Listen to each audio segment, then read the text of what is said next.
Alex here. Hope you're having a fantastic day. I want to go over on this video the sorts of things, the dozen things that we look for when we're recruiting a salesperson. There are 12 assessments.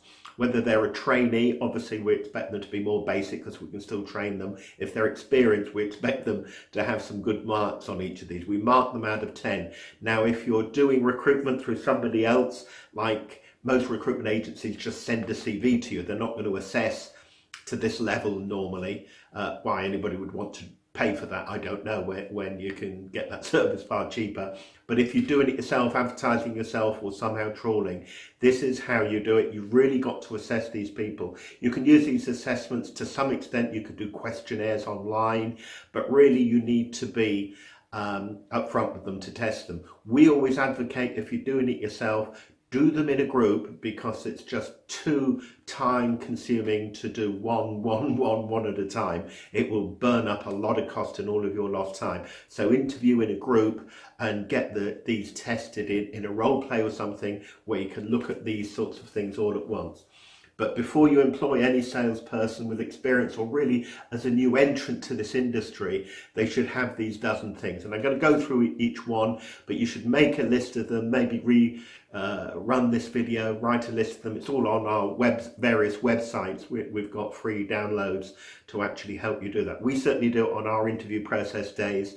And if you're doing it yourself, you should certainly look to actually have this criteria. Just print out a little A4 form. That's all we use, with the 12 on out of 10 marks and comments, and then you can assess more fairly, more professionally, more consistently, one-to-one. So you can actually give each person, marks out of 10 in each one, so there's a total mark out of 120, and it helps you compare one person to the other. And if you've got different assessors, you can add that up. It really does actually quite well. Yeah, so it helps you quite well. So let's start with the first one that we assess, that we're going through it, and they're in some sort of order through the sales process, but there's 12 to go through. Number one is rapport. Even with a new entrant to the industry, looking for some sort of natural talent in rapport building. Now, we can train that through mirroring techniques, the copying or emulating of word patterns, voice tone, body language, and so forth, which works an absolute treat, which we train on and get people to do it unconsciously. If they're thinking of a technique, they'll forget to do it, so they've got to develop this unconsciously. But there's other things than just mirroring to develop rapport, having a genuine interest in somebody. But there's things that I'm really big on for if you're taking somebody on your sales team. They should have two things which are very difficult to train, if not impossible. So they've got to have them naturally. And one is personality, and the second one is a sense of humour. Now, we tend to all have different senses of humour, and sometimes somebody's sense of humour doesn't gel with somebody else. So they should ideally have some sort of flexibility in that. But personality as well. People at the end of the line will always buy first off the person they want to do business with, rather than the product or service. They'll just feel comfortable, they know them, they like them, they're fun to deal with, they put them in a good mood because they've got bags of personality. And so that is the number one. We look for a natural rapport skill, whether it's either through training, through mirroring techniques, as I said, or a natural personality or a people person that naturally gets on with people and just loves, talking to people, whether it's on the phone or face-to-face, etc. So that number one is rapport. Number two, use of attention getters. We often forget this in sales. I've seen a lot of professional salespeople go straight in to the end before they've got the foundations right. You've got to get somebody's attention before you can make a sales pitch. Now, we're looking for people to have this naturally. They know that they've got to get attention. Advertisers, marketing really get hold of this attention. The whole social media thing is about attention getting.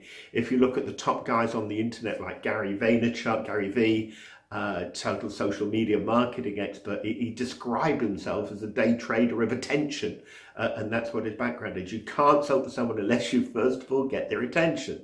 There's various ways to do this. You could do it through voice tone, or you can come out with some absolutely far out statement that really grabs people's minds. Did you see the news today about X? A fact, a quote from somebody famous, something from their particular background or company, something that's going to grab their attention so that you can then sell. Now, people can have this naturally, they just know in their conversation skills that they've learned through life that you've got to get somebody's attention before you talk. Have you ever had those sorts of people that talk to you and then accuse you of not listening? You know, it never occurs to them. They didn't get your attention in the first place. You weren't interested. You can't get interest in somebody unless you get the attention first. Advertisers talk about AIDA, AIDA, which is over 100 years old, standing for attention, then interest, then get to desire, then get to attack, to sort of action. So attention is absolutely first. That's number 2. And with that, you really need a bit of eye contact. Some people just can't look you in the eye, and it's really quite strange. And I find a lot of fault with new people, although it comes with confidence and experience. They're too much in their own head rather than having all their ears and eyes focused on what's happening in the prospect's mind. You know, professional salespeople have a virtually blank mind when they're selling. They're not actually got loads of content in their head that they've got to get out because they've got all their antennae picking up all the feedback and reacting to it. So you need that in that number 2. Number 3, what we look for is knowledge, and we add to that what we call spinning. Now, knowledge is power, old expression, although I believe that knowledge is only power when you act upon it. But it first helps, obviously, to have the knowledge. The knowledge can be on the products. You've got to have some knowledge of the product. You needn't be the expert. And I've noticed some people who try to become the expert overdo it. You know, if it was just knowledge on a product, we could email the details in a brochure or put a video out just on that for people. You need more than just the bland knowledge. But the knowledge certainly helps. Knowledge of the customer as well comes in this category, where they're coming from, what budget, who influences them. You've got to really be an information getter. And the spinning is like, what's in the news today? Why does it mean you should buy my product? I have a client, for example, who sells renewable energy products. He spends the first 45 minutes of every single day tracking the news through, there's lots of software that will do that for you, to see what's happening in the news on renewable energy. So I saw the other day that China is like planning to double its use of green energy next year, and these sorts of facts are really useful if you're selling renewable energy. So you pick up the facts that's obviously backing. Of course, if the facts are suggesting that your industry is in decline, you want to change product and industry. But if you're in growth industries, if you're selling stuff that people are as in demand, there should be an argument as to why people should buy it, and quote the facts. It's always very ethical to quote real hard facts and the whole truth, nothing but the truth, you know, the bad side as well. So that is all part of knowledge, and it's great with Google these days. You can just save a lot of research and have it automatically be an email to your inbox, in fact. So, but when they're selling, do they come from knowledge? Do they get the knowledge out of the person that they're trying to sell to, the prospect? Okay. Next one, I've got number 4. Are they fired up? Are they feeling great? Are they passionate about what they're selling? And it comes over in many things, their body language, their voice tone, and the things that they're saying. Are they using lots of positive words that fire people up and fire themselves up? So getting fired up. And in sales, we're always going to have a lot more rejection than a lot more successes. And the more successful someone is, the more rejection they're getting. So dealing with rejection, obstacles, things going around, a bad month, however good you are, you're going to have a bad month. Yes, you are. It's going to happen to the best of you. You're going to have a bad month. And the real test of the winner is how you get through that bad month. And nobody can tell you've got all sorts of crises on. I once had a partner who had all sorts of traumas happening in his life, and we didn't even pick it up, and we thought we were really good at picking things up because he left it at home. So you've got to actually have a natural instinct that of people that whatever obstacles or knockings they're getting, they keep going and they keep going forward. So that fired up. It's harder than it sounds. There are techniques, you can train people on that, NLP techniques and all sorts of motivational things, or just by reading positive stuff. I listen to Les Brown all the time, and he was a motivational speaker, and there's tons of them. Pick the one that you like. It keeps firing you up. But you're looking for people at interview that have a natural fired up. If they're coming for a job at your company and they're not very fired up about it, they're just doing another interview, then I move on. I move to the next one. You know, that's it. Now, firing up themselves, the next one of 5 is obviously firing up the prospect. Prospects who are excited about the product buy, prospects who are not don't. So there are skills to fire somebody up, and just saying the facts, if you tell them in a dull voice, that won't do it in itself. You've got to be able to have techniques, there's language techniques to get people into a good mood. Asking questions that have a guaranteed positive answer, like tell me something that's really great. In fact, do it right now. Tell me something that's really great in your life right now. Now think of 2 more things. That's right.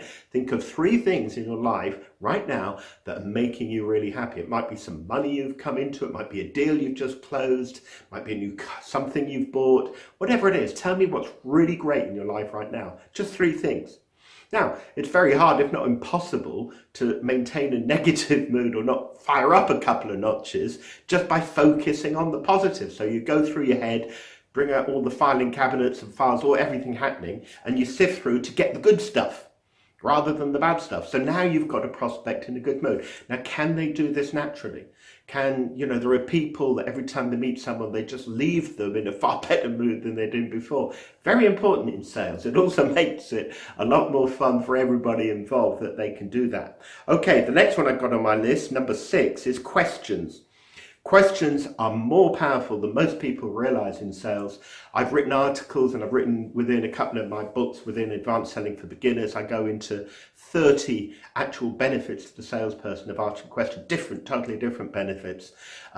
You can open up a prospect through questions that are closing down and to get the rapport. You can close them with a whole range of questions, objection handle. There's all sorts of things you can do with questions. You can use presuppositions in your questions. You can use closing techniques like the alternative close or the assumptive close, or all of the closes are in fact questions. You can control where a conversation goes through questions. Now, do they naturally come with questions, or do they use them wrongly? Do they use closed questions, i.e. ones that actually get a yes or no, when they should be using opening questions to open somebody up to get the conversation flowing? Do they know how to use questions subtly in the right place to change the mood of somebody perhaps? Whatever it is. Do they have any natural flair for new people? Experienced people should have developed some techniques on this. Now, after questions is 7, listening. Listening is probably the hardest skill in sales, and just not talking doesn't mean that you're listening. I've done a lot of training with people, and I've done it on video for clients with mocked up role plays of sales situations, or even live recorded calls, and I played the calls back to someone and said, okay, you just called Harry Jones of the XYZ company, tell me what he said. And 5 minutes later, their memory of what was said does not relate to the recording that we're playing back. They're that bad on listening and picking up. In fact, they even distort and make up things which weren't there, believing that, oh, I'm sure he said that. Well, he didn't. The recording doesn't lie, he didn't say that. And in fact, when they play the recording back, they're shocked at how many key things are missed. Now, I do a lot, some of my clients record calls which are becoming more common now. It's always been common in certain industries like stockbroking, but playing it back to the people, the calls they've just made, they really do get surprised on just how many things they missed and doing it. So you have to train people, and the first way to do that is actually point out to them how much they're missing. So when you're assessing an interview, if you're doing your own recruitment or doing it through us or anybody else for that matter, you've really got to assess this, that, their natural ability to actually, listen. And within listening, we've got observation as well. I've actually been doing video training with people where I'm doing mock-up role plays, and then I wave at them or something like this in the middle of it, and I probe them afterwards on what they noticed about my body language, and they just didn't notice I was doing most bizarre things and jumping about. It's amazing how blind and deaf people can be. They're really just not taking it in. I've regularly heard people on recording say, yes, that sounds great, I'd like to buy now. And the salesperson keeps going with their pitch. They've totally missed somebody trying to ask for an order. You don't even get to the end of your sales pitch. They got them there and they miss it.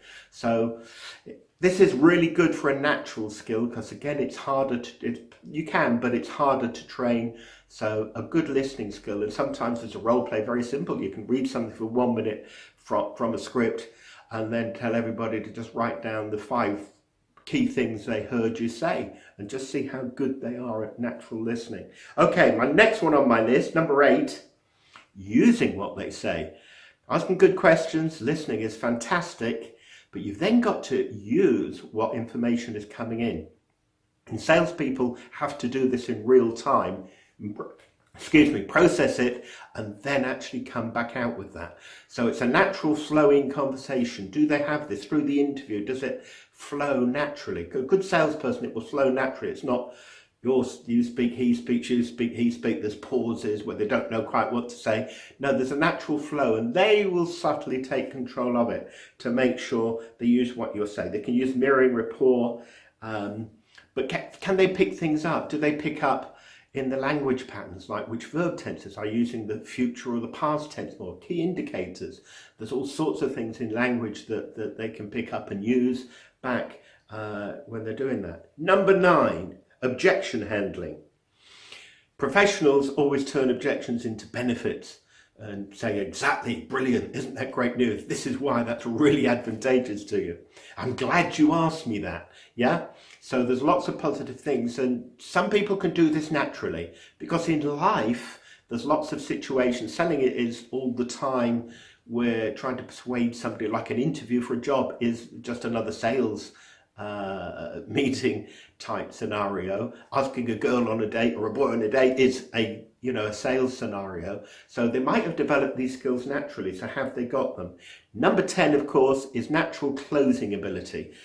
Depending on the experience, they should be really professional at this and subtle with it.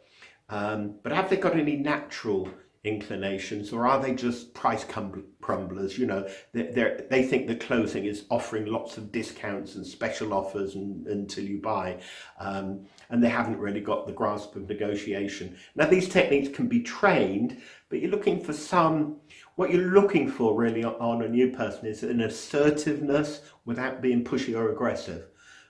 Some people just cannot close, and I've seen people years in sales and they're very good at opening and developing new customers from ice cold to warm, but when it comes to closing, they really don't like getting assertive, and it's unnatural for them, and it clashes with their personality. So you need to have got this one, a natural assertiveness in there for the closing part of the sales, quite naturally in there. Okay, number 11. I've got use, and this is what we assess, use of advanced language patterns. There's various things I've already mentioned, various NLP things. There's belief changes, which can be quite subtle, picking up the language patterns. Sometimes those salespeople go over top with the advanced language patterns, and very simple things is quite enough to get the sale, using things like embedded commands, which is totally over the top. That if they go into that level to get a sale, then it's just too difficult. There's something wrong with the basic sales process, or you're prospecting the wrong people, and needs and what you're offering don't quite match. But I like to see some advanced language, some clear language, of course, not using jargon or slang and so forth, unless it's relevant to that particular industry, to make sure that their language, their communication is flowing naturally. And finally, we've got what we assess, which is most important, but quite often forgot. It's not really a sales skill, but it's the values of what's important to them. Values just means what's important to you in a new job, in a new company. You're looking here for people that will fit into your corporate culture. And that's a very key one, because you can have absolutely formidable salespeople. They move from one industry, one company to another, and they're great in one and they fail in the other. And the reason is they don't fit into that corporate culture. They want people that have got a similar values to them. What's important to them? What's the most important thing? There's some people like to wear collars and ties and suits. Like in the city, for example, stockbroking, financial services, whereas in the software industry, a tie would look really out of place. Their jeans and t-shirt, and very different sort of culture. There can be various aspects of the culture. What's important to them? Is it dress code? Is it behavior? Is it where they go to? Is it they all like playing a particular sport? There'll be things that are really important to them, and you've got to match those to get them right in your organization. So that's great, that's it. You've got 12 things that Success Moves has tweaked, the 12 key things to assess on recruiting salespeople. Mark them out of 10, add up the scores, and add up the scores with other people assessing, and get a bit systematic, a bit scientific about it rather than gut feels and so forth. Get a system that works and get a priority for your particular industry and company of which one works the best for you, of what are most important. So have them in a criteria list, you know, which are the key ones for you as you work through that. Great. Hope you see you on one of our interview process days. If I don't, great luck with doing it yourself. And there's various resources free on our site that will help you to do just that. If you want to get hold of me, alex@successmoves.co.uk, and my number websites are all below this video. Thank you for listening. Have a fantastic day. Progress, prosper, and make a fortune. Cheers for now.